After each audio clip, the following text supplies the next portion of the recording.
let's start. We were talking about the tale of Lemon City. Oh, sorry, Melon City. Melon City by VIKRAM SETH. Okay, and uh, and Shashi King and Pot an Old Man. Yeah, it is Shashi King. You can call it a Shashi King, but we can't call it a as a Shashi King. He was not a man that he was being proclaimed as, right? The poet sarcastically calls him a king who was placid and just. Several times the poet uses this in order to tell us that he was not so. All the rulers, we have heard of benevolent rulers and very brave rulers, good rulers that we had in stories only, right? We had heard stories only. We have never seen that kind of a person alive, right? When a person comes into power, a person without any power, when comes into power, he what do you say? Certain changes happens. That is what power തലയ്ക്ക് പിടിക്കുക എന്നൊക്കെ പറയും അല്ലേ അധികാരം തലയ്ക്ക് പിടിക്കുക എന്നൊക്കെ പറയും. It is very difficult for a person to stay the same. He will keep on changing. The character inside him will keep on changing, or else the environment around him will make him change. That is what the poet is trying to tell us. Okay, there was a custom in that country or in that kingdom when a king is dead. There is a custom that a person who walks under the arch will decide the next person. Okay, next king will decide the next king. That is the custom. So this king also might have got the chance like that.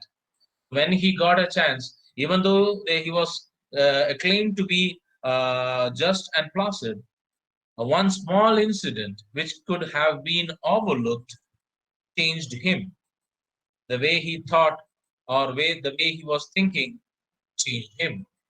And the incident was the banging of his head on the archway that he had built in order to edify the people of his kingdom. Okay, to tell them or to show them how powerful he was or how just he was and how placid he was, in order to show them how he behaved with them.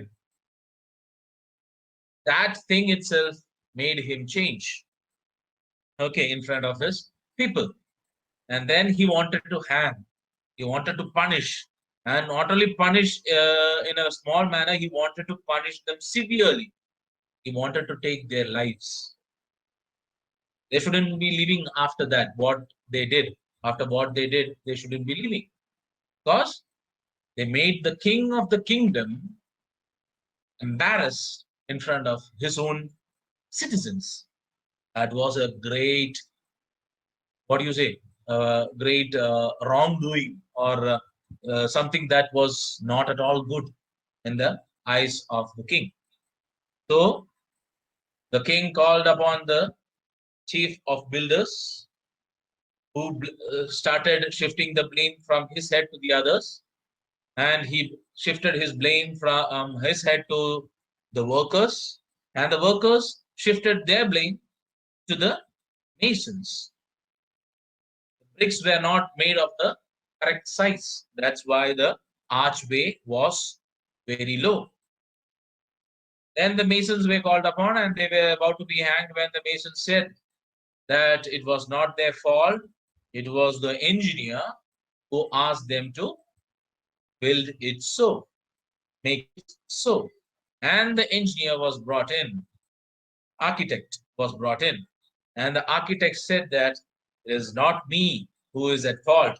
It is you, O king, O mighty king. You made the amendments. So the architect told the king that it was the king who was at fault because he made some changes in the plans.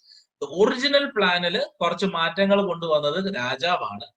ആ രാജാവ് അങ്ങനെ മാറ്റങ്ങൾ കൊണ്ടുവന്നത് കൊണ്ടാണ് ഇപ്പോൾ ഇങ്ങനത്തെ പ്രശ്നം ഉണ്ടായിരിക്കുന്നത്. That is why there is a problem. Okay, okay. So the king was at fault, and the king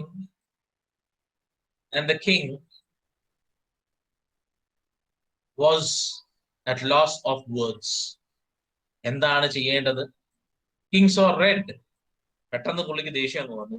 പിന്നെയാണ് പുള്ളി ആലോചിച്ചത്, ശരിയാണ്, ഇതിന് നമ്മൾ കൈകടത്തി കഴിഞ്ഞാൽ പ്രശ്നമാണ്. It is A problem.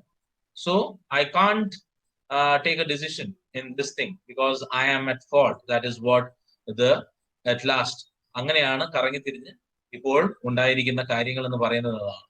ഞാനാണ് ഇവിടെ കുറ്റക്കാരൻ. അപ്പോൾ എനിക്ക് തീരുമാനം എടുക്കാൻ പറ്റത്തില്ല. I am not the right person to take a decision. So someone wise should be brought to the forefront. So select a person who is wise enough to take a decision upon this.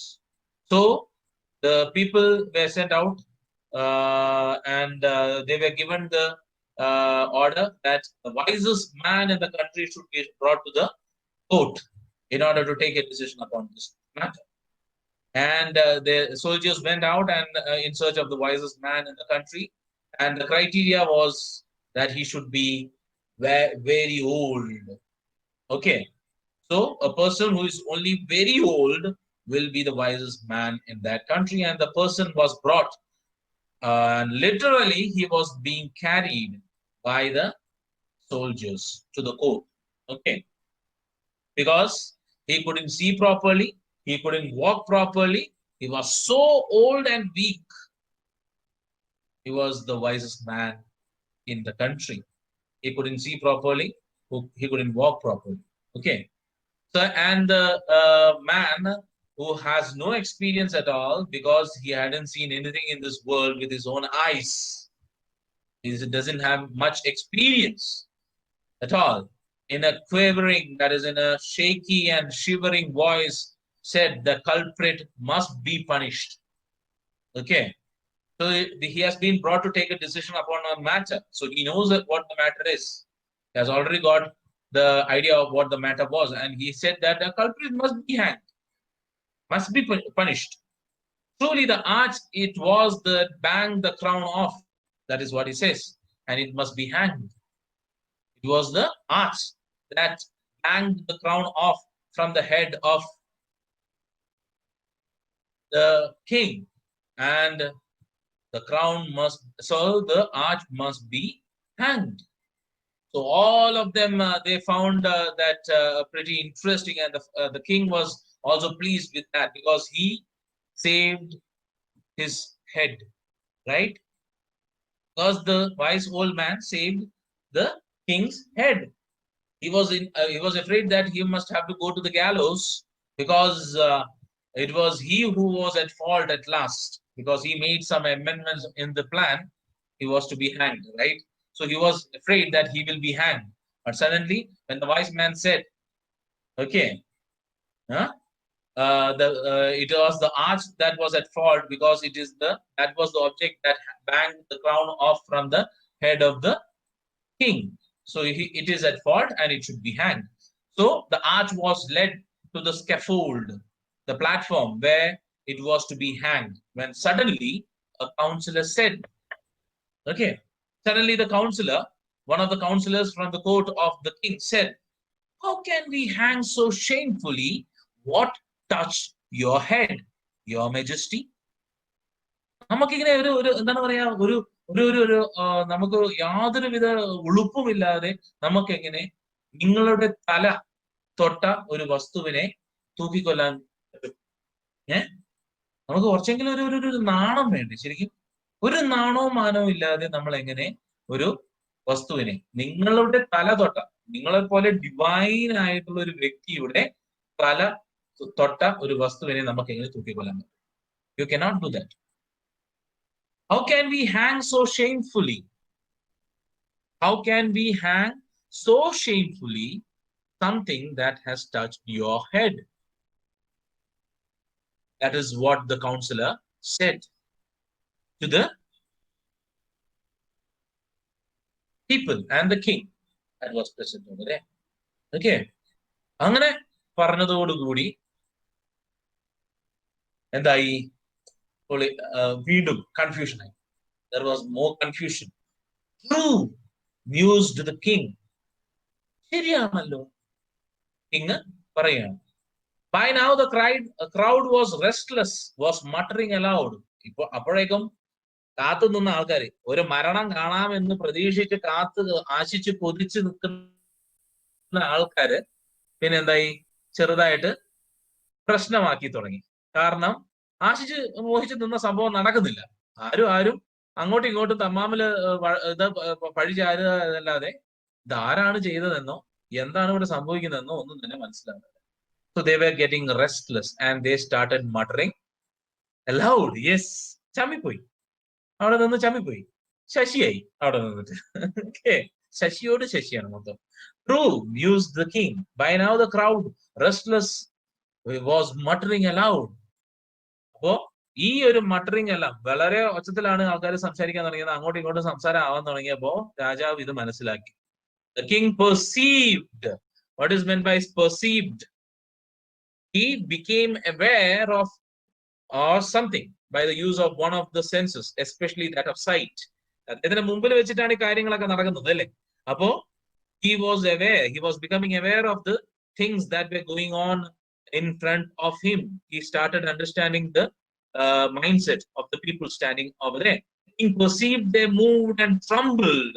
അപ്പം പിന്നെ ആ ജനങ്ങൾ ഇളകി തുടങ്ങിയ പിന്നെ എന്ത് രാജാവ് എന്ത് മന്ത്രി ഒന്നുമേ ഇല്ല അല്ലെ? ജനങ്ങൾ മൊത്തമായിട്ട് എന്ന് ഇളകിയാൽ പിന്നെ ആരും തന്നെ ഇല്ല. The king perceived, they moved and trembled and said to all who were assembled. അപ്പൊ ഇത് കണ്ടതോടുകൂടി ഇയാൾക്ക് വിറയൽ വന്നു. ഇയാള് ചെറുതായിട്ട് പേടിക്കാൻ തുടങ്ങി.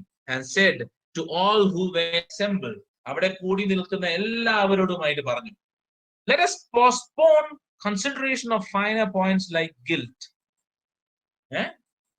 ഈ ഒരു കുറ്റബോധം എന്നൊക്കെ പറയുന്ന കാര്യങ്ങളെ, അതോടൊപ്പം തന്നെ കുറ്റം എന്ന് പറയുന്ന കാര്യങ്ങളെയൊക്കെ നമുക്ക് അങ്ങനത്തെ ഫൈനർ ആയിട്ടുള്ള പോയിന്റ്സ് ഒക്കെ നമുക്ക് ഒഴിവാക്കാം. ഓക്കെ, അതൊക്കെ കൺസിഡർ ചെയ്യുന്നതൊക്കെ നമുക്കങ്ങ് ഒഴിവാക്കാം. അതായത് സെയിൻ ആയിട്ടുള്ള കാര്യങ്ങളൊക്കെ നമുക്ക് അങ്ങ് ഒഴിവാക്കാം എന്നാണ് അദ്ദേഹം പറയുന്നത്. ഓക്കെ, സ്വബോധത്തിന് മനസ്സിലാകുന്ന രീതിയിലുള്ള കാര്യങ്ങളൊക്കെ നമുക്ക് അങ്ങ് ഒഴിവാക്കാം. എന്നിട്ട് the nation wants a hanging. ഈ മൊത്തം രാജ്യം, the nation wants to know എന്നൊക്കെ പറയുന്ന പോലെ the nation wants a hanging. ഈ മൊത്തം രാജ്യം ആശിക്കുന്നത് ഒരു തൂക്ക് മരണമാണ് അല്ലെ? ഒരു തൂങ്ങി മരണമാണ്. അപ്പോ അങ്ങനെ ഒരു തൂങ്ങി മരണം ആഗ്രഹിക്കുന്ന ഒരു നേഷന് നമുക്ക് അത് കൊടുക്കാം. Why we want to deprive them of this festivity എന്നാണ് പുള്ളി പറയുന്നത്. അതുകൊണ്ട് നമുക്ക് ഈ ഗിൽറ്റ്, അതുപോലെ കുറ്റബോധം, അതേപോലെ തെറ്റ് ശരി, ഇതൊക്കെ നമുക്ക് അങ്ങ് മാറ്റി വെച്ചിട്ട് നമുക്കൊരു തൂക്കി മരണം അങ്ങ് കൊടുക്കാം ഈ ജനങ്ങൾക്ക് എന്നാണ് അദ്ദേഹം പറയുന്നത്. Hanged must be someone and that immediately. അതുകൊണ്ട് ഇങ്ങനത്തെ കാര്യങ്ങളൊക്കെ നമ്മൾ മാറ്റി വെച്ചതിന് ശേഷം ജനങ്ങൾ ഇപ്പോൾ ആശിക്കുന്നത് ഒരു തൂങ്ങി മരണമാണ്. അതുകൊണ്ട് ജനങ്ങൾക്ക് എന്തായാലും ഒരു തൂങ്ങി മരണം നമുക്ക് സമ്മാനിക്കാം. അതും ഉടനടി നമുക്ക് സമ്മാനിക്കാം എന്നാണ് പറയുന്നത്. അതുകൊണ്ട് എന്താണ്?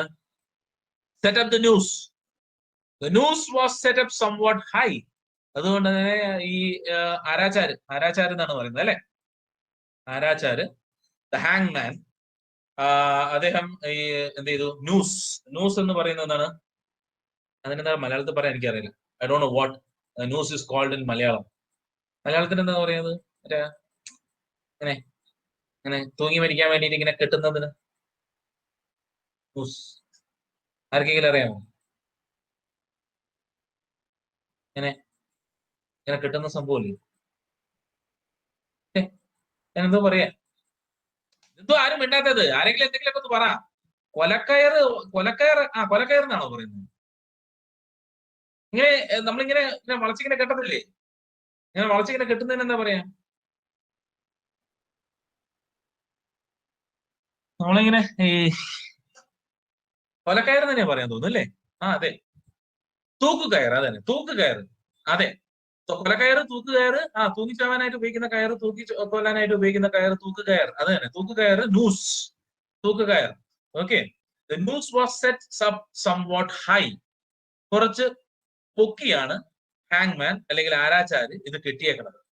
Okay, each man was measured by and by. അവിടെ സംഘടിച്ചിരുന്ന വ്യക്തികളിൽ നിന്ന് എല്ലാവരെയും ഓരോരുത്തരായി ഇവിടെ അളന്നു വെക്കാൻ തുടങ്ങി. ഞാൻ നേരത്തെ കഴിഞ്ഞ ദിവസം ഞാൻ ഇന്നലെ കാണിച്ചു തന്നിരുന്നു ഒരു ഗാലോ എങ്ങനെയായിരിക്കും എന്നുള്ളത് അല്ലെ. അപ്പൊ ഒരാൾ ഒരു പ്ലാറ്റ്ഫോമിൽ കയറി നിൽക്കണം. അദ്ദേഹത്തിന് ആ കഴുത്തിന്റെ അവിടെ വരെ താഴെ വരെ ആ തൂക്ക് കയറ് അവിടെ എത്തിയിരിക്കണം. എത്തിയിട്ടില്ലെങ്കിൽ എന്താണ്, ഇവിടെ ഒഴിവാക്കുകയാണ് ചെയ്യുന്നത്, അദ്ദേഹത്തെ തൂക്കിക്കൊല്ലത്തില്ല. ആ കഴുത്ത്, അദ്ദേഹത്തിന്റെ കഴുത്ത് വരെ ആ തൂക്ക് കയർ എത്തുന്നുണ്ടെങ്കിൽ മാത്രമേ ഉള്ളൂ അദ്ദേഹത്തെ തൂക്കിക്കൊല്ലാൻ പറ്റുള്ളൂ എന്നുള്ളൊരു സമ്പ്രദായമായി. Okay, it was a order. It was the order from the king. And one by one, everyone was measured who was assembled there. No one was fit for the noose. Okay, no one except one person. And who was it? But only one man was so tall, he fitted. ഒരാൾ മാത്രം. അവിടെ കൂടി നിന്നവരിൽ എല്ലാവരെയും check ചെയ്തിട്ട് പോലും അതിൽ ഒരാൾ മാത്രമേ, yes, the king himself. But only one man was so tall, he fitted. One man, that was all. ഒരാൾ മാത്രമേ ഉണ്ടായിരുന്നുള്ളൂ. And he was the king. അത് മറ്റാരുമായിരുന്നില്ല, അവരുടെ രാജാവായിരുന്നു. His Majesty was therefore hanged by royal decree. രാജാവ് പുറപ്പെടുവിച്ച ഒരു ഉത്തരവ് അനുസരിച്ച്, റോയൽ ഡിക്രിയാണ്, decree. Royal decree means what is it? An order given by a king or a queen is called a royal decree. അപ്പോ രാജാവ് നൽകിയിരിക്കുന്ന ഓർഡറാണ്, കൽപ്പനയാണ്. അതെ, ഉർവശിയോ കൽപ്പനയോ എന്തുവാണ്, കൽപ്പനയാണ്. അതെ, രാജാവ് നൽകിയ കൽപ്പനയാണ്. അപ്പോ രാജാവ് നൽകിയ കൽപ്പന അതേപോലെ പാലിക്കുക എന്നുള്ളതാണ് അവിടെയുള്ള മറ്റുള്ളവരുടെ കടമ. And he was the king. His Majesty was therefore hanged by a royal decree. അത് രാജാവായാലും രാജ്ഞിയായാലും എത്ര വലിയ കൊമ്പുള്ളവരായാലും രാജാവ് നൽകിയ കൽപ്പന പാലിക്കുക എന്നുള്ളതാണ് അവിടുത്തെ ആൾക്കാരുടെ കടമ. ആ കടമ അവരങ്ങ് നിറവേറ്റി, രാജാവിനെ തന്നെ അങ്ങ് തൂക്കി. Wow, what a wonderful world, right? വളരെ വളരെ വിചിത്രമായ ഒരു നാട്. പൊളി സാധനം, അടിപൊളി. രാജാവിനെ അങ്ങ് കൊന്നു. Thank goodness we found someone, said the ministers. Okay, അപ്പൊ മിനിസ്റ്റേഴ്സ് എല്ലാരും കൂടെ പറയാണ്, ഓ, ഒരാളെ നമുക്ക് കണ്ടു കിട്ടി. അല്ലെങ്കിൽ എന്താ സംഭവിക്കുക? For if instead we had not, the unruly town might well have turned against the crown. ഈ ഇങ്ങനെ തീ പുകഞ്ഞുകൊണ്ടിരിക്കുന്ന ഈ ഒരു ടൗണ് ആകെ മൊത്തം ഇളകി മറിഞ്ഞ് ഈ രാജാവിന്റെ, അതായത് രാജ്യഭരണത്തിന്, ക്രൗണിനെതിരെ വരെ തിരിഞ്ഞേനെ എന്നാണ് പറഞ്ഞത്. ഈ ഒരു ഗവൺമെന്റിനെതിരെ തന്നെ തിരിഞ്ഞേനെ. അതുകൊണ്ട് നമ്മൾ എന്തായാലും ഈ ഒരു കൽപ്പന നടപ്പിലാക്കിയത് വളരെ നന്നായി. അതിനായിട്ട് നമുക്കൊരാളെ കിട്ടിയതും നന്നായി. അത് രാജാവായാലും ആരായാലും നമുക്കൊരാളെ കിട്ടിയല്ലോ, അത് നമ്മുടെ ഭാഗ്യം.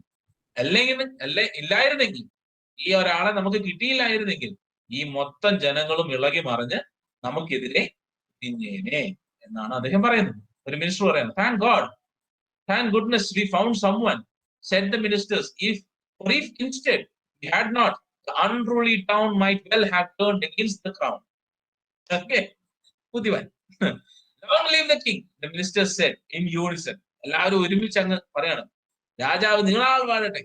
എവിടെ മരിച്ചു തൂങ്ങിക്കിടക്കുന്ന രാജാവാണ് നീളാൾ വാഴട്ടെ എന്ന് പറയുന്നത്. Long live the king. The ministers said, long live the king. The king is dead. രാജാവ് മരിച്ചുപോയി. അടിപൊളി, നല്ല ജനം. ഇവിടെയൊക്കെ അയാൾ പോയി ജീവിക്കേണ്ടത് ശരിക്കും സൂപ്പർ ആയിരിക്കും. ഇപ്പൊ നമ്മുടെ ജസ്റ്റ് ഒന്ന് ആലോചിച്ചാൽ, നിങ്ങൾ ഈ പ്രസന്റ് സിനാരിയോയും ഈ ഒരു പോയവും വെച്ച് നോക്കിക്കഴിഞ്ഞാൽ നിങ്ങൾക്ക് ഏകദേശം ചിലപ്പോൾ സാമ്യമൊക്കെ കണ്ടെന്ന് വരാം. അത് യാദൃശ്ചികം മാത്രം. ആദ്യമേ ഞാൻ പറഞ്ഞേക്കാം, just coincidence. Okay, king is dead. രാജാവ് മരിച്ചുപോയി. അപ്പോഴാണ് രാജാവ് മരിച്ചുപോയല്ലോ, ലോങ് ലിവ് ദ കിങ് എന്നൊക്കെ പറഞ്ഞു. പക്ഷെ രാജാവ് ഓൾറെഡി തൂങ്ങി നിൽക്കുക അവിടെ. അപ്പോഴാണ് അവർ ചിന്തിക്കുന്നത്, ദേ പോണ്ടേഡ് ദ ഡിലേമ. പോണ്ടേഡ്, അവര് ഗഹനമായി ചിന്തിച്ചു തുടങ്ങി. The dilemma, what is dilemma? ദലീമയല്ല, ഡിലേമ.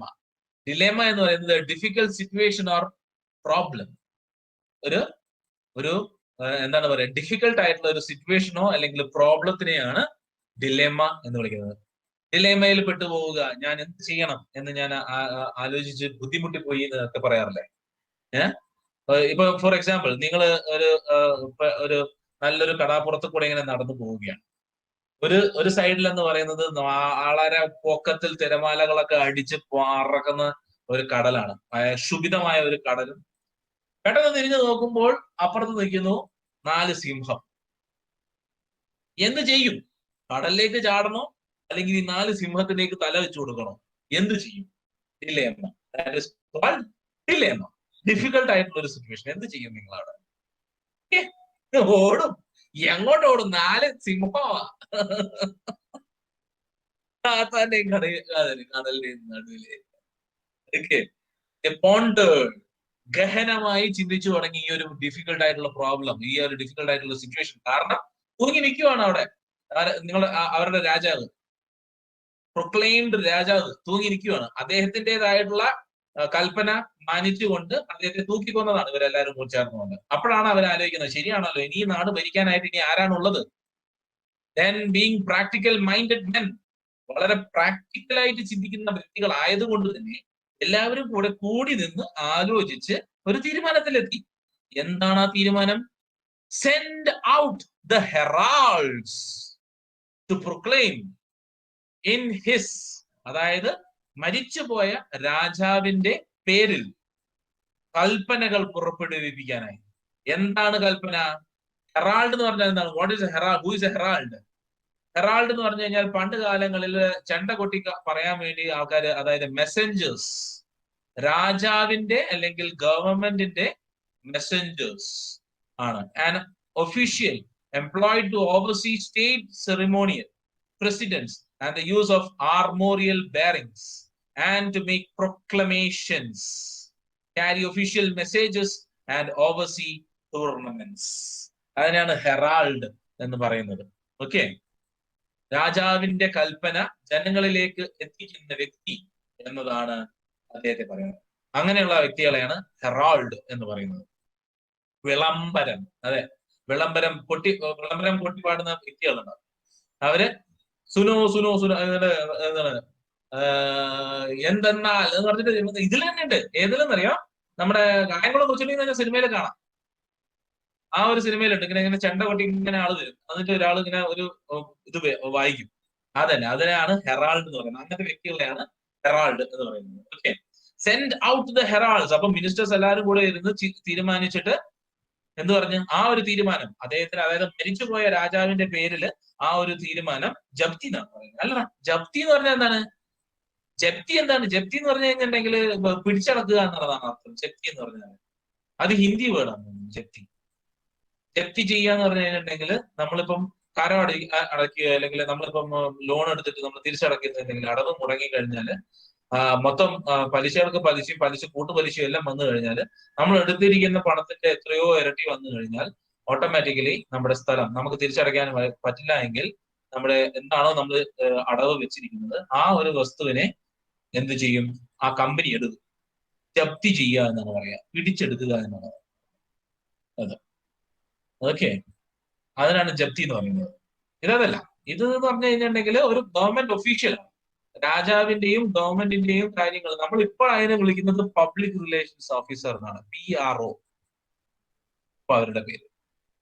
ഓക്കെ, പണ്ട് കാലങ്ങളിൽ പണ്ട് കാലങ്ങളിൽ രാജാവിന്റെ കൽപ്പനകൾ നാട്ടിലേക്ക് അല്ലെങ്കിൽ നാട്ടുകാർക്ക് അറിയിക്കുന്ന വ്യക്തിയാണ് ഹെറാൾഡ് എന്ന് പറയുന്നത്. ഓക്കെ, ഹെറാൾഡ് എന്ന് പറഞ്ഞിട്ട് പണ്ടൊരു കാർ ഉണ്ടായിരുന്നു, ഹെറാൾഡ്. പിന്നെ പേപ്പർ ഉണ്ട്, ഹെറാൾഡ് ന്യൂസ് പേപ്പർ ഉണ്ട്. ഓക്കെ, പ്രോ പ്ലെയർ അല്ല, PRO, public relations officer. Okay, public relations officer എന്നാണ് പറയുക, PRO. ലിയേസൺ ഓഫീസർ എന്നും പറയും, ലിയേസൺ ഓഫീസർ എന്നും പറയും. Okay, send out the heralds to proclaim in his former majesty's name the next to pass the city gate will choose the ruler of ആ state. അടുത്തതായിട്ട് ആ city gate കടന്നു വരുന്ന ആരാണോ അയാൾ തീരുമാനിക്കും. പണ്ട് കാലങ്ങളിൽ എങ്ങനെയാണോ ചിട്ടവട്ടങ്ങൾ ഉണ്ടായിരുന്നത് അതേ ചിട്ടവട്ടങ്ങൾ തന്നെ നമ്മൾ തുടർന്നു പോവുകയാണ്. ആ ഒരു മെയിൻ ഗേറ്റ് കടന്നു വരുന്ന, സിറ്റി ഗേറ്റ് കടന്നു വരുന്ന ആദ്യത്തെ വ്യക്തി തീരുമാനിക്കും നമ്മുടെ രാജ്യം അടുത്തതായി ആര് ഭരിക്കണമെന്നത്. Okay, will choose the ruler of our state as is our custom. ഇതാണ് നമ്മുടെ കസ്റ്റം. ഈ രാജ്യത്ത് തുടർന്നു പോരുന്ന ഒരു സംവിധാനം, അതാണ് ഇത്. അതുമായി നമ്മൾ മുമ്പോട്ടേക്ക് പോവുകയാണ്. This will be enforced with due ceremony. ഇത് എത്രയും പെട്ടെന്ന് തന്നെ നടപ്പിലാക്കുന്നതും ആയിരിക്കും. A man passed by the city gate. ഇത് പറഞ്ഞ് ഉത്തരവ് എത്തിയതും അവിടെ കാവൽക്കാരായിരുന്ന, സിറ്റി ഗേറ്റിൽ അവിടെ കാവൽക്കാരായിരുന്നവരുടെ മുമ്പ് കൂടെ ഒരു വ്യക്തി കടന്നുപോയി. And who was he? An idiot, പൊട്ടൻ, ഒരു പൊട്ടനായിരുന്നു അതിലൂടെ കടന്നുപോയത്. Okay, Pottan in the sense not ചെവി കേൾക്കാത്ത, അതല്ല ഞാൻ ഉദ്ദേശിക്കുന്നത്. ഇഡിയറ്റ് എന്ന് പറഞ്ഞാൽ എന്താ? മണ്ടൻ. ഓക്കെ, ഒരു മണ്ടനായിരുന്നു അതിലൂടെ കടന്നുപോയത്. The guards cried, "Wait, who is to be the king?" നിൽക്കവിടെ, പറയൂ, ആരായിരിക്കും നമ്മുടെ രാജ്യത്തിന്റെ അടുത്ത രാജാവ് എന്നാണ് ചോദിക്കുന്നത്. ഓക്കെ, ഡിസൈഡ്, ഇപ്പൊ തന്നെ തീരുമാനിക്കൂ. ഇപ്പോൾ തന്നെ തീരുമാനിക്കൂ. Decide now itself. പൊട്ടനാണ്, മണ്ടനാണ്. ആ മണ്ടന്റെ എപ്പോഴും ഉള്ള റിപ്ലൈ എന്ന് പറയുന്നത് ഏതൊരു ചോദ്യത്തിനും, ഞാൻ നേരെ കഴിഞ്ഞ ദിവസം പറഞ്ഞതുപോലെ, ഏതൊരു ചോദ്യത്തിനും അദ്ദേഹത്തിന് ആകെ ഒരൊറ്റ റിപ്ലൈ മാത്രമേ ഉണ്ടായിരുന്നുള്ളൂ, ഒരു മത്തൻ. Okay, melon. The idiot replied. This was a standard answer to all questions. He liked melons. അതുകൊണ്ടാണ് അദ്ദേഹത്തിന് മത്തൻ വളരെ ഇഷ്ടമാണ്. അതുകൊണ്ട് തന്നെ അദ്ദേഹത്തിന്റെ അടുത്ത് എന്ത് ചോദ്യം ചോദിച്ചാലും അദ്ദേഹത്തിന്റെ സ്റ്റാൻഡേർഡ് ആയിട്ടുള്ള ആൻസർ എന്ന് പറയുന്നത് മത്തൻ. ഓക്കെ, മത്തനാണ് എനിക്കിഷ്ടം. ഓൾ ദ ക്വസ്റ്റ്യൻസ്, എന്ത് ചോദിച്ചാലും, നിങ്ങളുടെ പേരെന്താണ്? മത്തൻ. നിങ്ങൾ എന്താണ് കഴിക്കുന്നത്? മത്തൻ. നിങ്ങളൊക്കെ എവിടേക്ക് പോകുന്നു? മത്തൻ. എന്ത് ചോദിച്ചാലും ഉത്തരം ഒന്ന്, മത്തൻ. Okay, melon. That was the answer because he liked melons. You are now our king, the minister said, crowning a melon. അപ്പോ ഒരു മത്തനെ പിടിച്ചു കൊണ്ടുവന്ന് ആ രാജ്യത്തിന്റെ സിംഹാസനത്തിൽ ഇരുത്തിക്കൊണ്ട് അതിന്റെ തലയിലേക്ക് ആ രാജ്യത്തിന്റെ കിരീടം ചാർത്തിക്കൊണ്ട് മിനിസ്റ്റേഴ്സ് പറയുകയാണ്, you are now our king. നിങ്ങളാണ് ഞങ്ങളുടെ രാജ്യത്തിന്റെ അടുത്ത അവകാശം, കിരീടാവകാശം, രാജാവ്. Then with all due ceremony എന്നാണ് പറഞ്ഞിരിക്കുന്നത്.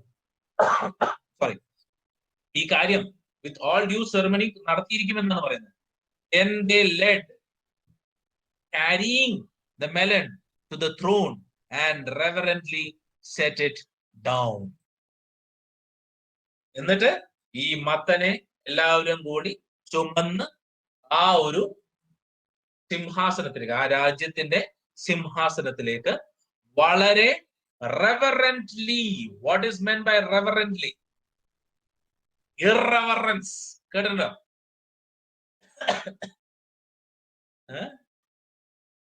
With deep and solemn respect. That is what reverently എന്ന് പറയുന്ന. ബഹുമാനം മാത്രമല്ല, ബഹുമാന പുരസരം എന്ന് പറയത്തില്ലേ? അതായത് അതിയായ ബഹുമാനത്തോടു കൂടി, ഡീപ്പ് ആൻഡ് സോളൻ റെസ്പെക്ട് ആണ്. സാധാരണ റെസ്പെക്ട് അല്ല, വളരെ ആഴത്തിലും വളരെ ഭവ്യതയോടു കൂടിയിട്ടുള്ള റെസ്പെക്ട് ആണ്. അത്രക്കും ഓക്കെ, താണ് കേണ് വീണ് ആണ് അവര് അതിനെ അവിടെ കൊണ്ടുപോയി ഇരുത്തിയത്, സിംഹാസനത്തിൽ കൊണ്ടുപോയി സ്ഥാപിച്ചു. ഓക്കെ, എല്ലാവരും കൂടി അതിനെ ചുമന്ന്, തോളയിൽ ചുമന്ന്, കിരീടവും വെച്ചു കൊടുത്തിട്ട് ആ മത്തനെ ആ സിംഹാസനത്തിൽ കൊണ്ടുപോയി വെച്ചു. നല്ല, പക്ഷേ just see what happens. This happened years and years ago. വർഷങ്ങൾക്ക് മുൻപാണ് ഇത് നടന്നിരിക്കുന്നത്. When now you ask the people, ഇപ്പോ ആ അവിടെയുള്ള ജനങ്ങളോട് ചോദിക്കുകയാണെങ്കിൽ ഇതിനെക്കുറിച്ച്, ഈ ഒരു മത്തനെ നിങ്ങൾ എന്തിനാണ് രാജാവായി വാഴിച്ചിരിക്കുന്നത്, എന്ത് വിഡ്ഢിത്തരമാണ് നിങ്ങൾ ചെയ്തിരിക്കുന്നത് എന്ന് ചോദിച്ചു കഴിഞ്ഞാൽ അവർ പറയുന്ന ഉത്തരം എന്താണ്? So your king appears to be a melon. നിങ്ങളുടെ ഒരു രാജാവ് എന്ന് പറയുന്നത് ഒരു മത്തനാണല്ലോ സുഹൃത്തെ.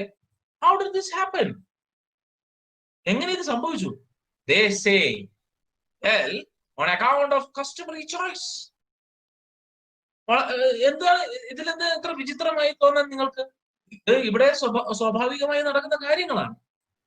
കാരണം നമ്മുടെ കസ്റ്റം എന്ന് പറയുന്നത്, അതായത് ഇവിടെ ഉള്ള പ്രാബല്യത്തിലുള്ള നിയമം എന്ന് പറയുന്നത് ഇങ്ങനെയാണ്. ആരാണോ ആ ഒരു ഗേറ്റ് കടന്നു വരുന്നത് ആ വ്യക്തി തീരുമാനിക്കും അടുത്ത രാജാവ് ആരായിരിക്കണം എന്നുള്ളത്. അങ്ങനെ കടന്നു വന്ന വ്യക്തി തീരുമാനിച്ച വ്യക്തിയാണ് ഇപ്പോ രാജാവായിട്ട് വാണുകൊണ്ടിരിക്കുന്നത്. ഇപ്പോ രാജസിംഹാസനത്തിൽ ഇരിക്കുന്നത് ഒരു മത്തനാണ്, അത് നമ്മുടെ രാജാവാണ്. അതെന്താ ഇത്ര വലിയ കാര്യം എന്നാണ് അവർ അങ്ങോട്ടേക്ക് ചോദിക്കുക, തിരിച്ചു ചോദിക്കുക. എന്നിട്ട് അവർ പറയുന്നത് എന്താണ്? If his majesty rejoice in being A melon, that's okay with us. നമുക്ക് യാതൊരുവിധ പ്രോബ്ലം ഇല്ല. നമ്മുടെ എന്താണ് പറയുക, രാജാവിന് ഇപ്പോഴും അദ്ദേഹത്തിന് ഒരു മത്തനായി ഇരിക്കാനാണ് താല്പര്യമെങ്കിൽ നമുക്ക് യാതൊരുവിധ പ്രോബ്ലവും ഇല്ല. So who are we to say what he should be as long as he leave us in peace and liberty? നമ്മൾ ആരാണ് അദ്ദേഹത്തിന്റെ ഇഷ്ടങ്ങളെ ചോദ്യം ചെയ്യാനായിട്ട്? അദ്ദേഹത്തിന് ഇപ്പൊ മത്തനായി ഇരിക്കാനാണ് താല്പര്യമെങ്കിൽ അദ്ദേഹം മത്തനായി ഇരുന്നോട്ടെ. Unless and until he leaves us in peace and liberty. നമ്മളെ സുഖമായും സന്തോഷത്തോടു കൂടിയും സമാധാനത്തോടു കൂടിയും ജീവിക്കാൻ അദ്ദേഹം അനുവദിക്കുകയാണെങ്കിൽ നമ്മൾ ആരാണ് ഇതൊക്കെ ചോദിക്കാനായിട്ട്? Who are we to question him? Okay, in being a melon, and that's okay with us. Who are we to say what he should be as long as he leaves us in peace and liberty? ഒത്തൊരുമയോടു കൂടിയും സമാധാനത്തോടു കൂടിയും സന്തോഷത്തോടു കൂടിയും free ആയിട്ട് നമ്മളെ ജീവിക്കാനായിട്ട് അദ്ദേഹം അനുവദിക്കുന്നിടത്തോളം കാലം നമ്മൾ ആരാണ് അദ്ദേഹത്തെ ചോദ്യം ചെയ്യാനായിട്ട്? അദ്ദേഹത്തിന് ഇപ്പം ഈ ഒരു തണ്ണിമത്ത അല്ലെങ്കിൽ മത്തനായി ഇരിക്കാനാണ് താല്പര്യമെങ്കിൽ അങ്ങനെ ഇരുന്നോട്ടെ. നമുക്ക് ഇവിടെ സന്തോഷവും സമാധാനവും ഉണ്ടല്ലോ. ആ ഒരു സന്തോഷവും സമാധാനവും പ്രശ്നമാവുകയാണെങ്കിൽ അതിന്റെ പിന്നിൽ എന്താണ്? What is the underlying meaning of the? If these things are taken away from us, then only we will ask questions. അപ്പോൾ മാത്രമേ നമ്മൾ ചോദ്യങ്ങൾ ചോദിക്കുകയുള്ളൂ. So what is that? നമ്മുടെ ജീവിതത്തിൽ നമ്മളെ കാര്യങ്ങൾ തന്നെ നോക്കാം. നമ്മള് പ്രശ്നങ്ങൾ ഉണ്ടാക്കുന്ന എപ്പോഴാണ്? when we raise our voices when we have a problem. When we are in trouble, then only we raise our voices. Otherwise, if we are not affected by the things happening around us, we are happy to live in this world, how bad this world might be. ഈ ഒരു ലോകം എത്ര മോശമാണെങ്കിലും നമ്മൾ സമാധാനത്തോടുകൂടി സന്തോഷത്തോടും കൂടി ജീവിക്കുമ്പോൾ നമുക്ക് യാതൊരുവിധ പ്രോബ്ലവും ഇല്ല. മറ്റുള്ളവരെ എങ്ങനെ വേണമെങ്കിൽ ജീവിച്ചോട്ടെ, we don't care. അല്ലേ? That is what is happening right now, right? Isn't it? Why should we raise our voice? It is not affecting me. It is not at all affecting my freedom. It is not affecting my life. Then why should I raise my voice? Others are affected. I don't care about others. Isn't it? That is how we all think. Isn't it? In being that's okay with us. That's okay with us. So who are we to say what he should be as long as he leaves us in peace and liberty? നമ്മുടെ എന്നെ എന്നുള്ള ചിന്തയാണ്. എനിക്ക്, എന്നെ, എന്റെ എന്നിങ്ങനെ 3 വാക്കുകളാണ്. എനിക്ക്, എന്നെ, എന്റെ. എനിക്കൊരു പ്രശ്നമില്ല, എന്റെ ആൾക്കാർക്ക് ഒരു പ്രശ്നമില്ല, എന്നെ അത് ബാധിക്കുന്നില്ല എന്നാണ് നമ്മൾ ചിന്തിക്കുന്നത്. എന്നെ അത് ബാധിക്കുന്നുണ്ടോ? ഞാൻ ഉയർത്തുമോ ശബ്ദം? സെയിം കാര്യമായിരിക്കും. നിങ്ങളെ ഫ്രണ്ട്സിനെ പറ്റിയ അതേ കാര്യമായിരിക്കും. പക്ഷെ നിങ്ങളെ ഫ്രണ്ട്സിന് പറ്റുന്ന സമയത്ത് നിങ്ങൾ ഒച്ച ഉയർത്തില്ല. But when it happens to you, you will raise your voice. The principles of laissez-faire it is a French word. The policy of leaving things to take their own course without interfering. കാര്യങ്ങൾ എങ്ങനെയാണോ പോകുന്നത് അതിന്റെ വഴിക്ക് വിട്ടേക്ക് എന്നുള്ള ചിന്താഗതിയാണ് laissez-faire എന്ന് പറയുന്നത്. The principle of laissez-faire seem to be well established there. വളരെ നല്ല രീതിയിൽ അതിന്റെ പ്രിൻസിപ്പിൾസ്, laissez-faire എന്ന് പറയുന്ന ആ കാര്യങ്ങളുടെ പ്രിൻസിപ്പിൾസ് അത് വളരെ നല്ല രീതിയിൽ അവിടെ ഊട്ടി ഉറപ്പിച്ച് നിലനിൽക്കുന്നുണ്ട് എന്നുള്ള കാര്യം നമുക്ക് ഇതിൽ നിന്നും മനസ്സിലാക്കാൻ സാധിക്കുന്നു. എനിക്ക് എന്റെ വഴി, മറ്റവനും മറ്റവന്റെ വഴി. ഞാൻ എന്റെ വഴിയെ പോകുന്നു, മറ്റവനും എന്റെ വഴിയെ പോവുകയാണെങ്കിൽ പോലും അവന് പ്രശ്നങ്ങളാണെങ്കിൽ അത് അവന്റെ കാര്യങ്ങൾ. എനിക്ക് യാതൊരുവിധ പ്രോബ്ലവും ഇല്ല. എനിക്ക് പ്രശ്നങ്ങൾ വരികയാണെങ്കിൽ മാത്രമേ ഞാൻ ശബ്ദം ഉയർത്തുകയുള്ളൂ. മറ്റാർക്ക് എന്ത് സംഭവിച്ചാലും എനിക്ക് യാതൊരുവിധ പ്രോബ്ലവും ഇല്ല എന്നുള്ളതാണ് let it be how it is എന്നുള്ള പ്രിൻസിപ്പിൾ. The policy of leaving things to take their own course. വരുന്നിടത്ത് വെച്ച് കാണാം എന്ന് ഉള്ള ആ ഒരു പ്രിൻസിപ്പിൾ, അതാണ് laissez-faire എന്ന് കൊണ്ട് ഉദ്ദേശിക്കുന്നത്. ഓക്കെ, അപ്പോ this is what Vikram Seth wants to tell us all. Should we be like this? നമ്മളും ഇതേപോലെ. അപ്പൊ നമ്മൾ ഇപ്പം ഈ ഒരു ഇത് വായിച്ച സമയത്ത് നമ്മൾ മനസ്സിലാക്കി എന്ത് മണ്ടന്മാരാണ് അല്ലേ? പക്ഷേ ഒരു വിധത്തിൽ നോക്കുകയാണെങ്കിൽ in somewhat from some angles, aren't we the same? We also do the same things in our lives too. We tend to overlook certain things in our lives, right? We tend to overlook certain things. അല്ലേ? നമ്മള് എല്ലാം നമ്മളങ്ങ് എന്താണ് പറയാ, ഒരു രാജാവ് ഇപ്പൊ ഒരു തെറ്റ് ചെയ്യുന്നുണ്ട് എന്നുണ്ടെങ്കിൽ ആ തെറ്റ് ചൂണ്ടിക്കാണിക്കാനായിട്ട് ആരും തന്നെ ശ്രമിക്കാറില്ല. We never try to tell the king that he is wrong. The people in the king here depicts people in power. People in power. അതായത് പവർ, നമ്മളെ പവർ എന്ന് പറഞ്ഞാൽ വാട്ട് ഇസ് പവർ? പവർ എന്ന് പറഞ്ഞാൽ എന്തുവാണ്? ഇവിടെ പവർ എന്ന് പറയുന്നത് ജനങ്ങളുടെ മേലുള്ള അധികാരത്തിനെയാണ് പവർ എന്ന് പറയുന്നത്. ജനങ്ങളുടെ പവറാണ് ശരിക്കും അവർക്ക്. If they are standing alone, അവരാരും ഒന്നുമല്ല. നമ്മൾ ഇത്രയും പേരുടെ സഹകരണം ഉണ്ട് എന്നുള്ള വിശ്വാസമാണ് അത് പവറായി മാറുന്നത്, അല്ലേ? നമ്മൾ സംഘടിച്ചു കഴിഞ്ഞാൽ when the people turn back to the government will be afraid എന്നാണ് പറയാറ്, അല്ലേ? എല്ലായിടത്തും KGF എന്ന് പറയുന്ന സിനിമ കണ്ടിട്ടില്ലേ നിങ്ങൾ എല്ലാവരും? KGF എന്ന് പറയുന്ന സിനിമ കണ്ടിട്ടില്ലേ? അതിലെ ലാസ്റ്റ് സീൻ ഓർമ്മയുണ്ടാവുന്നത്, അവനെ വെട്ടിയതിന് ശേഷം, വില്ലനെ വെട്ടിയതിന് ശേഷം കട്ടാണ്, പെട്ടെന്ന് കട്ട് ചെയ്തിട്ടുള്ള സീനാണ്. അമ്മയുടെ അടുത്തേക്ക് ഇവനെയും കൊണ്ട് പോവുകയാണ് വേറൊരു പെണ്ണുങ്ങൾ, അല്ലേ? എന്നിട്ട് പറയാം ഇവൻ ആൾക്കാരെ കൂട്ടി പോയി ഏതൊരു ചെക്കനെ അടിക്കാൻ വേണ്ടി പോയെന്ന് പറഞ്ഞു. ആൾക്കാരെയും കൂട്ടി പോയി. അമ്മ പിടിച്ചു വെച്ചിട്ട് അമ്മ ചോദിക്കുന്ന എന്താണ്?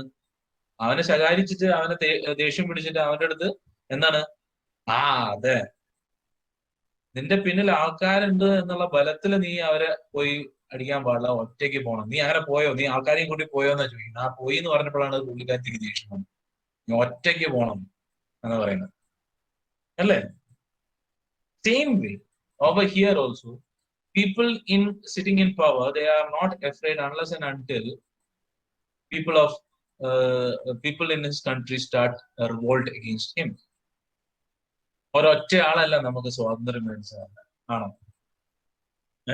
When we speak about Indian independence, we don't say a single person's name. ഒരാളുടെ പേരല്ല നമ്മൾ പറയുന്നത്. Okay, Mahatma Gandhi is the father of the nation and all. ഒരു ഗൈഡൻസ് തന്നു അദ്ദേഹം, ശരിയാണ്. But there are several people കുറെ ജനങ്ങൾ ഒരു എന്താണ് പറയാ, ആ ഒരു സമയത്ത് ബ്രിട്ടീഷുകാർക്ക് മനസ്സിലാവാൻ തുടങ്ങിയത് എപ്പോഴാണെന്ന് വെച്ചിട്ടുണ്ടെങ്കിൽ സംഘടിതമായിട്ട് ഇന്ത്യക്കാർ ഒരേപോലെ ചിന്തിക്കാൻ തുടങ്ങിയപ്പോഴാണ് ബ്രിട്ടീഷുകാർക്ക് പേടിയായത്.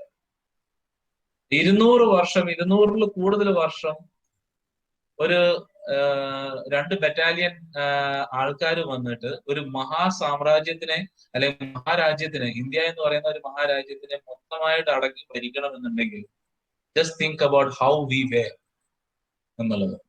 അത് തന്നെ നമ്മൾ ആലോചിച്ചാൽ മതി. ഒരൊത്തൊരുമയില്ലാതെ ഡിഫറെന്റ് സ്റ്റേറ്റ്സും ഡിഫറെന്റ് ഇതും കൗണ്ടീസ് പോലെയൊക്കെ ആയി ചെറിയ ചെറിയ ചെറിയ ചെറിയ ചെറിയ നാട്ടുരാജ്യങ്ങളായതുകൊണ്ടാണ് നമ്മളെ ഇത്രയും ഈസി ആയിട്ട് 200 കൂടുതൽ വർഷം അവർക്ക് നമ്മളെ ഭരിക്കാൻ പറ്റിയത്. 200 കൂടുതൽ വർഷം എന്ന് പറഞ്ഞാൽ എത്ര ജനറേഷൻ ആണ് ഒന്ന് ആലോചിച്ചു. How many generations. When we started thinking alike, നമ്മളെ ഡിഫറൻസസ് എല്ലാം മാറ്റി വെച്ച്, നമ്മുടെ ഭാഷയിലെ ഡിഫറൻസസ് മാറ്റി വെച്ച്, ജാതി, നമ്മുടെ റിലീജിയൻ, അതിലെ ഡിഫറൻസസ് എല്ലാം മാറ്റി വെച്ച് നമ്മളെല്ലാവരും ഒറ്റക്കെട്ടായി ഒരുപോലെ ചിന്തിക്കാൻ തുടങ്ങിയപ്പോഴാണ് ബ്രിട്ടീഷുകാർക്ക് പേടിയായത്. എന്റെ ഡിസൈഡ് ഇവിടെ നമ്മൾ ഇതേപോലെ തമ്മാമിൽ അടികൂടിയും അങ്ങോട്ടും ഇങ്ങോട്ടും പലതും പറഞ്ഞു നടക്കുകയാണെങ്കിൽ ഇപ്പോഴും നമ്മളെ ബ്രിട്ടീഷുകാർ ഭരിച്ചുകൊണ്ടേയിരിക്കും. ഇവിടുത്തെ റിസോഴ്സസ് പ്ലണ്ടർ ചെയ്ത് അവർ അങ്ങോട്ടേക്ക് കൊണ്ടുപോയിരിക്കും. That is what here it is. നമ്മളെ ഇവിടെ എന്താണ് സംഭവിക്കുന്നത്, നമ്മൾ അതിന് യാതൊരു വിധ മൈൻഡ് കൊടുക്കണ്ട. നമുക്ക് നമ്മൾ എന്തെങ്കിലും പ്രശ്നം വന്നിട്ടുണ്ടെങ്കിൽ മാത്രം നമ്മൾ ശബ്ദം ഉയർത്തിയാൽ മതി എന്ന് ചിന്തിച്ചുകൊണ്ട് ജീവിക്കുമ്പോൾ ഇങ്ങനത്തെ പല പ്രശ്നങ്ങളും പിന്നെയും പിന്നെയും ഉണ്ടായി. ഇതുപോലുള്ള പ്ലാസിഡും ഡസ്റ്റുമായിട്ടുള്ള കുറെ രാജാക്കന്മാർ വീണ്ടും ഇവിടെ ഉണ്ടായിക്കൊണ്ടേയിരിക്കും. Raise your voice when there is a need. Okay, നിങ്ങൾക്ക് ആവശ്യമുള്ളപ്പോൾ മാത്രമല്ല, നമ്മുടെ ശബ്ദമായി കഴിഞ്ഞിട്ടുണ്ടെങ്കിൽ മാത്രമേ ഉള്ളൂ അധികാരികൾ ശ്രദ്ധിക്കുകയുള്ളൂ എന്നുള്ളത്. പക്ഷേ it is also said that one person can bring a lot of change. ഒരൊറ്റ ഒരാളിലും പവർ ഉണ്ടെന്നാണ് പറയുന്നത്. എല്ലാവരും ഒരുപോലെ ചിന്തിക്കാൻ തുടങ്ങി. So don't be lazy, and people like the citizens of the Melon city, be active and brave. People who are willing to raise their voices against injustice. Injustice കണ്ടു കഴിഞ്ഞാൽ അവിടെ ശബ്ദം ഉയർത്താൻ കേൾപ്പുള്ള ആൾക്കാരായി മാറണം നിങ്ങളെല്ലാവരും. ഓക്കെ, വിപ്ലവകാരികളെന്ന് ഞാൻ വിപ്ലവകാരികൾ, വിപ്ലവം എന്നാണ് നിങ്ങൾ അതിനുള്ള ഒരു വാക്ക് നൽകുന്നതെങ്കിൽ, അല്ലെങ്കിൽ നിങ്ങളുടെ അവകാശങ്ങൾക്ക് വേണ്ടി നിങ്ങൾ പോരാടുമ്പോൾ നിങ്ങളെ വിപ്ലവകാരികൾ എന്നാണ് വിളിക്കുന്നതെങ്കിൽ എല്ലാം ഗുഡ്, വിപ്ലവകാരിയായി മാറും. അതാണ് വാക്കെങ്കിൽ വിപ്ലവകാരിയായി മാറും. Okay, I don't believe in any political. I believe in humanity. മനുഷ്യത്വം എന്ന് പറയുന്ന ഒരു ഇതിനെയാണ് ഞാൻ കൺസിഡർ ചെയ്യുന്നത്. I don't believe in any political beliefs. എനിക്ക് യാതൊരുവിധ ഒരു പൊളിറ്റിക്കൽ ചായ്വുമില്ല. കാരണം ഉണ്ടായിരുന്നു പണ്ട്, പക്ഷെ അത് എന്താണ് പറയാ, ഒരു റെവലേഷൻ പോലെ എനിക്ക് ഞാൻ തന്നെ മനസ്സിലാക്കിയെടുത്ത കുറെ കാര്യങ്ങളാണ്. അതുകൊണ്ട് ഞാൻ എല്ലാം മാറ്റി. I don't have any political inclination. I believe in humanity. മനുഷ്യർക്ക് ജസ്റ്റ് ഒന്ന് നോക്കുക, നല്ലത് ചെയ്യുന്നത് എല്ലാ പാർട്ടിക്കാരിലും നോക്കുകയാണെങ്കിൽ നല്ല ചെയ്യുന്നതുണ്ട്, അത് എടുത്താൽ മതി. നല്ലത് മാത്രം എടുത്താൽ മതി. മോശമായിട്ട് ചെയ്യുന്നതിനെ മോശമായിട്ടുള്ള ഇതിൽ തള്ളിക്കളയാം, അതിനെതിരെ വോയിസ് ഉയർത്തുക. അത് ആരായാലും.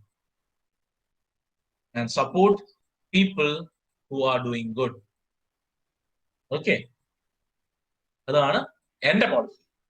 It might not be your policy. അത് നിങ്ങൾ എങ്ങനെയാണോ അത് ഇൻഡിവിജ്വൽസിന് വിട്ടു തരുന്നത്. I will just tell you some things that will help you in your future life. അത്ര മാത്രമേ എനിക്ക് ചെയ്യാൻ പറ്റത്തുള്ളൂ. I can only tell you or guide you. That's all. It is up to you to walk on that guidance or take all the good and leave the negative side behind. Okay. So it is up to you. You are all individuals. You have got your individuality. You can decide upon yourself what you have to take. You want to be like these people? Well and good. Find the goodness in this thing. ഈ ഒരു ഏതൊരു കാര്യത്തിനും നമ്മൾ ഏതൊരു കാര്യത്തിനെയും എടുക്കുകയാണെങ്കിൽ അതിൽ നല്ലതുകൊണ്ട് ചീത്തയുണ്ട്. നല്ല കാര്യങ്ങൾ എടുത്താൽ മതി, ചീത്ത കാര്യങ്ങൾ മാറ്റി വെച്ചേക്കും. Okay, understood? C over here ഇതിൽ എന്ത് ഗുഡ് എന്ന് ചോദിച്ചു കഴിഞ്ഞാൽ, ആ മെലൺ എന്ന് പറയുന്നത് എന്താണ്? ഇവരുടെ ഡേ ടു ഡേ ആക്ടിവിറ്റീസിലൊന്നും തന്നെ കൈകടത്തുന്നില്ല. ആ രാജാവ് എന്ന് പറയുന്നത് മത്തനായി അവിടെ ഇങ്ങനെ ഇരിക്കുക, അല്ലേ? ഇവർക്ക് തോന്നിയതുപോലെ അവിടെ ജീവിക്കുക. അണ്ടർസ്റ്റുഡ്? അപ്പൊ എന്താണ്? പീസ് ആൻഡ് ലിബർട്ടി അവിടെ നിലനിൽക്കുന്നുണ്ട് എന്നാണ് പറയുന്നത്. In that sentence, what he should be as long as he leaves us in peace and liberty. അവിടെ ഓൾറെഡി എന്താണ്? സമാധാനവും അതോടൊപ്പം തന്നെ സമത്വവും നിലനിൽക്കുന്നുണ്ട് എന്നാണ് പറഞ്ഞിരിക്കുന്നത്. അപ്പൊ പിന്നെ അവിടെ എന്താണ്? That is the good side of that thing. Lazy fair എന്ന് പറയുന്ന ആ ഒരു പോളിസിയുടെ എന്ന് പറയുന്നത് എന്താണ്? അതാണ്. സമാധാനവും സന്തോഷവും നിലനിൽക്കുന്നുണ്ടെങ്കിൽ then why we should bother about it? അതാണ് ചോദ്യം. Okay, so this is what the tale of Melon City is by Vikram. ഇത് ശരിക്കും ഒരു ഫോക്ലോറാണ്, ഇന്ത്യൻ ഫോക്ലോറാണ് ശരിക്കും. ഓക്കെ, 9th സ്റ്റാൻഡേർഡിലാണെന്ന് തോന്നുന്നു. You have to study somewhat same thing, ഒരു ലെസൺ പഠിക്കാനുണ്ട് ഇതുപോലെ. അതെ അതെ, ഇതുപോലെ ഒരു ലെസൺ പഠിക്കാനാണ് അവിടെയും. ഒരു രാജ്യത്ത്, I will just give you A GIST of the story. ഒരു രാജ്യത്തെ രാജാവിന് ഒരു സുപ്രഭാതത്തിൽ തോന്നുകയാണ്, രാത്രി പകലും പകല് രാത്രിയും ആയിരിക്കണം. മനസ്സിലായോ? ഇൻവേഴ്സ്, അതായത് ചാപ്റ്റർ നെയിം എന്താണെന്ന് എനിക്ക് ഓർമ്മയില്ല. 9th സ്റ്റാൻഡേർഡിന് എന്താണ് ഒരു കഥയുണ്ടത്. രാത്രി പകലും പകല് രാത്രി ആയിരിക്കണം. സപ്ലിമെന്ററി. അതെ അതെ, രാത്രി പകലും പകല് രാത്രി ആയിരിക്കണം. Yes, kingdom of fools. അതെ അതെ, കിങ്ഡം ഓഫ് ഫൂൾസ്. അതെ തന്നെ, കിങ്ഡം ഓഫ് ഫൂൾസ്. അവിടെയൊക്കെ രണ്ട് ആൾക്കാർ ഭയങ്കര ബുദ്ധിമാന്മാരായിട്ടുള്ള ഒരു എന്താണ്, ഒരു ഗുരുവും ശിഷ്യനും കൂടി എത്തുകയാണ്. ശിഷ്യന് വളരെ ഇഷ്ടം. പക്ഷെ അവിടുത്തെ പ്രത്യേകത എന്താണെന്നറിയും? അവിടുത്തെ പ്രത്യേകത എന്ന് പറയുന്നത്, എന്ത് സാധനം നിങ്ങൾ വാങ്ങിയാലും അതിനാകെ ഒരൊറ്റ ദുഡ് എന്ന് പറയുന്ന സംഭവമാണ്. നമ്മളിപ്പോ ഒരു രൂപ, ഒരു പൈസ എന്ന് പറയത്തില്ല. എന്ത് സാധനം വാങ്ങിയാലും, അതായത് എത്ര ക്വാണ്ടിറ്റി വാങ്ങിയാലും ഒരു പൈസയുള്ളൂ അവിടെ. പക്ഷേ രാത്രി പകലായിരിക്കണം, പകല് രാത്രി. പകല് സമയങ്ങളിൽ എല്ലാവരും കിടന്നുറങ്ങും, രാത്രി സമയമാകുമ്പോൾ എല്ലാവരും എണീച്ച് ജോലി ചെയ്യാൻ തുടങ്ങും. അതാണ് അവിടെ. എന്തും എത്ര ക്വാണ്ടിറ്റി വേണമെങ്കിൽ നിങ്ങൾക്ക് കിട്ടും, ഒരു ദുഡ് കൊടുത്താൽ മതി. അപ്പൊ ഇത് കാണുമ്പോൾ ശിഷ്യന് ഭയങ്കര സന്തോഷമായി. ഹായ്, അടിപൊളി, ഇവിടെയാണ് നല്ല, നമുക്ക് ഒരു ദുഡ്, കുറച്ച് കാശുണ്ട്, ആ കാശുണ്ടെങ്കിൽ നമുക്ക് ജീവിതകാലം സുഖമായിട്ട് ജീവിക്കാം എന്നുള്ള ഒരു തോന്നൽ വരും ആ ഒരു. പക്ഷെ ഗുരു പറയും, മാനെ, ഇത് പണി പാലും വളർത്ത് കിട്ടുന്നുണ്ട്, അവിടെ സൂക്ഷിക്കണം. ഇവിടെ നിന്നാല് പണി പ്രശ്നമാവും, പണി പാളും. അതുകൊണ്ട് പണിപാളി കണ്ടിട്ടുണ്ട് നിങ്ങൾ പാട്ട്? പണിപാളി എന്ന് പറഞ്ഞ പാട്ട് കണ്ടിട്ടുണ്ട്? അപ്പൊ ആ ഒരു ഇത് പ്രശ്നമാവും, ഇവിടെ അധികം നേരം നിൽക്കരുത്, വിട്ടോണം എന്ന് പറയും. പക്ഷെ ശിഷ്യൻ അവിടെ നിൽക്കും, ഗുരു പോവും. ആൻഡ് ശിഷ്യൻ എന്തായി സംഭവിക്കുന്ന വെച്ചിട്ടുണ്ടെങ്കിൽ, അവസാനം ഇവിടെയുള്ള ഈ രാജാവിന് തലതിരിഞ്ഞ് ഓരോ പ്രശ്നങ്ങളായി മാറും. ഒരു ഇത് നടക്കും, ഒരു കൊള്ള നടക്കും, കൊള്ള. അങ്ങനെ കൊള്ള നടന്നതിന് ശേഷം, കൊള്ള നടത്തുന്നത് എങ്ങനെയാ വെച്ചിട്ടുണ്ടെങ്കിൽ, ചുമര് തുറന്നാണ് കൊള്ള നടത്താൻ പോകുന്നത്. അങ്ങനെ കൊള്ള നടത്താൻ പോകുന്ന സമയത്ത് ചുമര് തുറന്ന് അകത്തേക്ക് കിടക്കാൻ നോക്കുന്ന സമയത്ത് ഈ കള്ളന്റെ മേത്ത് ഈ ഒരു ചുമര് വന്ന് വീഴും. തുറന്നിട്ടല്ലേ കയറുന്നത്, അപ്പൊ ഈ ചുമര് വന്ന് വീഴും. അപ്പൊ ഈ കൊള്ളക്കാരൻ മരിച്ചു. കൊള്ളക്കാരന്റെ കുടുംബക്കാര് ചെന്ന് രാജാവിന്റെ അടുത്ത് കംപ്ലൈന്റ് കൊടുക്കും. എന്താ കംപ്ലൈന്റ്? ഇത് വീണ് മരിച്ചത് കാരണം അതിന് കോമ്പൻസേഷൻ വേണമെന്ന് പറയും. അവിടെ കൊള്ള നടത്താൻ പോയതെന്നോ അല്ലെങ്കിൽ വേറെ ഒന്നുമല്ല, ഈ ചുമര് അദ്ദേഹത്തിന്റെ മുകളിൽ വീണ് മരിച്ചു. അത് ഈ ഒരു എന്താണ് പറയാ, മർച്ചന്റ്, കച്ചവടക്കാരന്റെ തെറ്റാണ്. അതുകൊണ്ട് ആ കച്ചവടക്കാരൻ ഈ കുടുംബാംഗങ്ങൾക്ക് കാശ് കൊടുക്കണം. അങ്ങനെ പ്രശ്നം ഗുരുതരം. ഇതിങ്ങനെ ബ്ലെയിം ഓരോ ആൾക്കാരും മറ്റുള്ള ആൾക്കാരുടെ മേത്തേക്ക് ചാർത്തിക്കൊണ്ടേയിരിക്കും. അവസാനം ഇതിങ്ങനെ ചാർത്തി എവിടെ എത്തും പിടി കിട്ടുന്നില്ല എന്ന് കാണുമ്പോൾ രാജാവ് പറയും, ആരെങ്കിലൊക്കെ ഒന്ന് കൊന്നേ മതിയാവുള്ളൂ. അതുകൊണ്ട് ഈ രാജ്യത്തെ ഏറ്റവും തടിച്ച വ്യക്തിയെ ഇട്ടുകൊണ്ട് വരണം, അതിനുശേഷം തീരുമാനിക്കാമെന്ന്. അങ്ങനെ അന്വേഷിച്ച് എഴുതുന്ന സമയത്ത് കാണുന്നത് ആരാണ്? ഈ ശിഷ്യനാണ്. കാരണം ശിഷ്യന് ഒരു ദുഡിന് ഇഷ്ടംപോലെ സാധനങ്ങൾ കിട്ടുന്നുണ്ട്. പുള്ളി എല്ലാ സാധനങ്ങളും മേടിച്ച് കഴിച്ച് നാല ഗുണ്ട് പണിയാക്കി മാറും. അങ്ങനെ ഇയാളെ പിടിച്ച് ശൂലത്തെ കയറ്റാനുള്ള പരിപാടിയാണ്. ശൂലത്തേക്ക് രാജ്യത്തെ ഏറ്റവും തടിച്ച വ്യക്തിയെ പിടിക്കണം എന്ന് പറഞ്ഞപ്പോൾ ശിഷ്യനെയാണ് പിടിച്ചോണ്ടിരുന്നത്.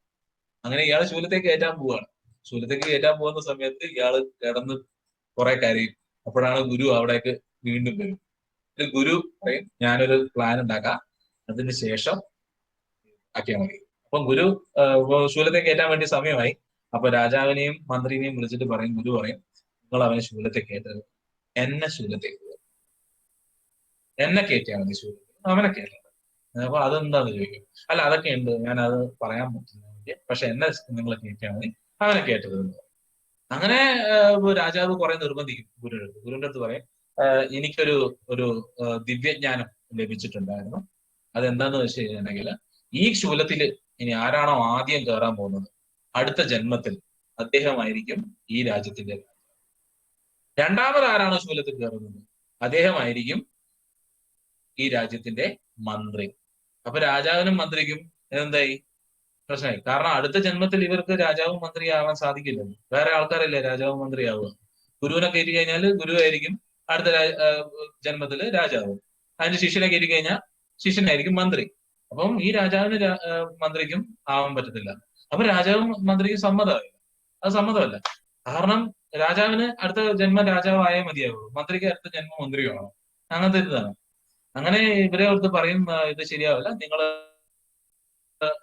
ഞങ്ങള് വെറുതെ വിടാം, പക്ഷെ ഞങ്ങളെ എങ്ങനെ ചെയ്യും? അങ്ങനെ എന്ത് ചെയ്യും? ഭടന്മാരെ എല്ലാം പറഞ്ഞു. എന്നിട്ട് രാജാവ് എന്ത് ചെയ്യും? ഗുരുവിന്റെ സ്ഥാനം ഏറ്റെടുക്കും.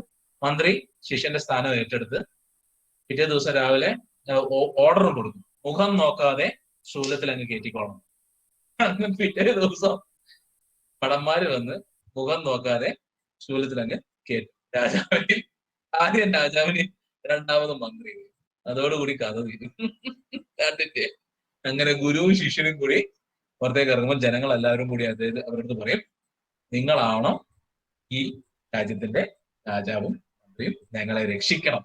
അപ്പോ കുറെ സമ്മതിക്കത്തില്ല ഗുരു. പിന്നെ അവസാനം ഗുരു സമ്മതിക്കും. ഇതിൽ ആദ്യമായിട്ട് അവർ കൊണ്ടുവന്ന മാറ്റം എന്ന് പറയുന്നത് പകല് പകലായും രാത്രി രാത്രിയും ആയി മാറ്റും. That is the kingdom of. ഏകദേശം ഇതിന് ഈ ഒരു കഥയുമായിട്ട് സാദൃശ്യമുള്ള ഒരു കഥയാണത്. 9th സ്റ്റാൻഡേർഡിൽ നിങ്ങൾ പഠിച്ചിട്ടുണ്ടാവണമല്ലോ. നിങ്ങൾക്ക് അത് തന്നെ ആയിരുന്നു ബുക്ക് അല്ലേ? നിങ്ങൾ പഠിച്ചു കാണും എന്നാണ് എനിക്ക് വിശ്വാസം. So thank you very much all of you. So it's already time, 2 o'clock it is. Okay. So I'll be posting this video as well as the notes for this lesson. Okay. Take care all of you. Have a nice day.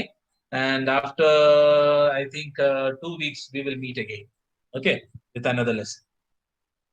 So stay safe all of you and live well and live strong. Bye bye. Take care.